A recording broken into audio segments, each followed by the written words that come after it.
The industrial dishwasher hummed its familiar tune as Maria Castellanos scraped the last remnants of caviar from crystal plates. The Empire Foods corporate headquarters kitchen stayed busy even past midnight, serving the endless stream of executives who treated the building like their personal palace. Her weathered hands moved with practiced efficiency, each dish a small victory in maintaining order within chaos. At 52, Maria had perfected the art of invisibility. 23 years of washing dishes, mopping floors, and preparing late-night spreads for corporate meetings had taught her that silence was survival. The executives saw through her as if she were made of glass, just another piece of kitchen equipment that happened to speak Spanish. The fluorescent lights cast harsh shadows across the stainless steel surfaces as she wheeled her cart toward the executive dining room. Usually empty by this hour, tonight she heard voices echoing from within. Loud, boisterous voices fueled by expensive wine and unchecked arrogance. Through the service entrance, she glimpsed CEO Jonathan Blackwood holding court at the mahogany table. His designer suit jacket hung carelessly on his chair while he gestured wildly, bourbon sloshing in his glass. 5 vice presidents surrounded him like eager students, their laughter sharp and predatory. "Look what the kitchen sent us," Blackwood's voice boomed as he spotted Maria through the doorway. His pale blue eyes gleamed with malicious amusement.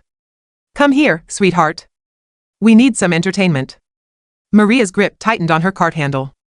Years of workplace survival screamed at her to retreat, to disappear back into the kitchen's safety. But Blackwood's commanding tone left no room for escape. "Don't be shy," he continued, his words slightly slurred. "These gentlemen need to see what real service looks like." The vice presidents turned toward her with the hungry eyes of sharks sensing blood. Maria recognized that look, the gaze of men who viewed her as subhuman, a toy for their amusement. "Our little kitchen mouse wants to join the big boys," Blackwood announced, rising unsteadily from his chair. "But first, she needs to earn her place. On your knees, Maria. Show us how grateful you are for this job." The words hit her like physical blows. Maria's heart hammered against her ribs, but she kept her expression neutral. 23 years had taught her to reveal nothing. "I said on your knees," Blackwood repeated, his voice hardening. "Unless you'd prefer to find new employment tomorrow." The room fell silent except for the distant hum of kitchen equipment. Maria looked at the faces surrounding her, executives who earned more in a day than she made in a year, men who would destroy her without a second thought. Slowly, mechanically, she lowered herself to the polished floor. The cold marble bit through her uniform as she knelt before them, her dignity cracking like ice under pressure. "That's better," Blackwood sneered. "Now crawl to me. Like the dog you are." The executives erupted in laughter as Maria moved forward on hands and knees, each movement a fresh humiliation. Someone pulled out their phone, recording her degradation for their private collection. Their amusement echoed off the walls like the sound of her own soul breaking. When she reached Blackwood's feet, he looked down at her with contempt. "This is what happens when people forget their place," he announced to his audience. "Some of us were born to rule. Others were born to serve."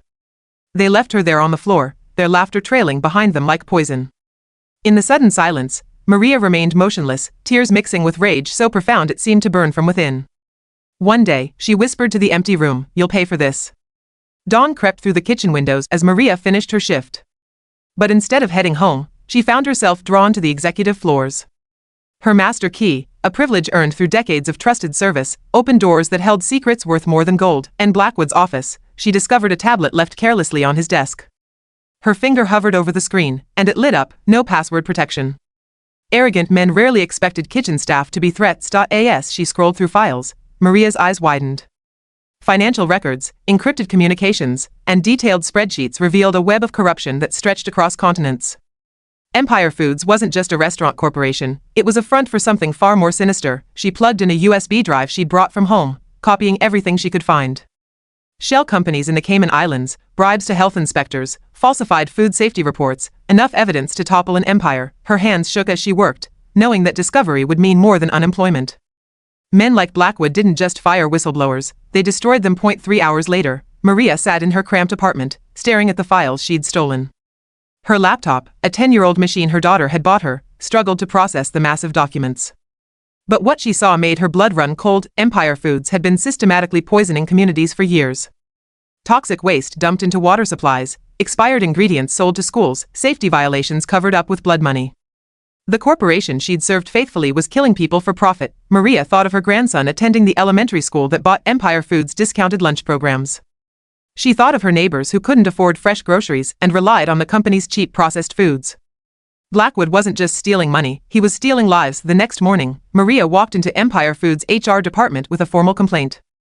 Department head Sandra Wells listened with the practiced patience of someone accustomed to dealing with difficult employees. Mr. Blackwood forced me to crawl on the floor while his executives laughed and recorded it, Maria said, her voice steady despite the shame burning in her chest. It was humiliating and discriminatory. Sandra's perfectly manicured fingers drummed against her desk as she reviewed the complaint form. This is quite serious, Mrs. Castellanos. Do you have any proof of these allegations? I have witnesses, who were drunk executives loyal to the company, Sandra interrupted smoothly. Without concrete evidence, this becomes a matter of your word against Mr. Blackwood's. And frankly, who do you think the board will believe? Maria felt the trap closing around her. So you're saying nothing will be done? I'm saying that pursuing false accusations against senior leadership would be inadvisable. Sandra leaned back in her chair, her smile cold as winter. You have a good job here, Maria. Steady pay, health benefits. Do you really want to risk all that over a misunderstanding? Misunderstanding? Maria's voice cracked with anger. He made me crawl like an animal. If you value your employment, you'll forget this incident ever happened. Sandra's tone turned threatening. This is your only warning. That evening, Maria called her nephew Diego, a freelance journalist struggling to make his mark in Miami's competitive media landscape. She met him at a small cafe far from Empire Foods' downtown headquarters. Sliding the USB drive across the scratched table, Diego's eyes widened as he scrolled through the files on his laptop. Maria, this is enormous. Corporate fraud, environmental crimes, public health violations. This could bring down the entire company. Then why do I feel so scared? Maria asked, wrapping her hands around her coffee cup for warmth. Because you should be, Diego said grimly. These people have billions of dollars and armies of lawyers. They'll come after you with everything they have. But Maria thought of Blackwood's sneering face, of the executive's cruel laughter, of the communities slowly being poisoned for profit. Sometimes you have to choose between being safe and being right. Diego worked through the night, preparing an exposé that would shake corporate America to its core. But the next morning, he called Maria with devastating news. They killed the story, he said, his voice hollow with defeat. My editor says the paper received credible legal threats about the authenticity of the documents. Corporate lawyers are claiming everything was fabricated. Maria felt her last hope crumble. So they win? Not necessarily. Diego's voice carried a new determination. Traditional media might be compromised, but there are other ways to fight. Ever heard of social media? That afternoon, Diego taught Maria how to create accounts on every major platform. They crafted her story carefully, the humiliation, the corruption, the cover-up, and attached undeniable proof of Empire Foods' crimes. Once this goes live, there's no taking it back, Diego warned. They'll come after you harder than ever. Maria looked at the upload button, remembering Blackwood's face as he ordered her to crawl. She thought of every night she'd cleaned up after their excess, every paycheck that barely covered rent, every moment she'd been treated as less than human. Her finger clicked the button. The response was swift and merciless. Within hours, Empire Foods lawyers had Maria's social media accounts suspended, her story buried under waves of bot traffic and fake news claims. Blackwood held a press conference, painting her as a disgruntled employee spreading malicious lies, but they'd underestimated the power of public outrage. Other Empire Foods employees began coming forward with their own stories of abuse and corruption.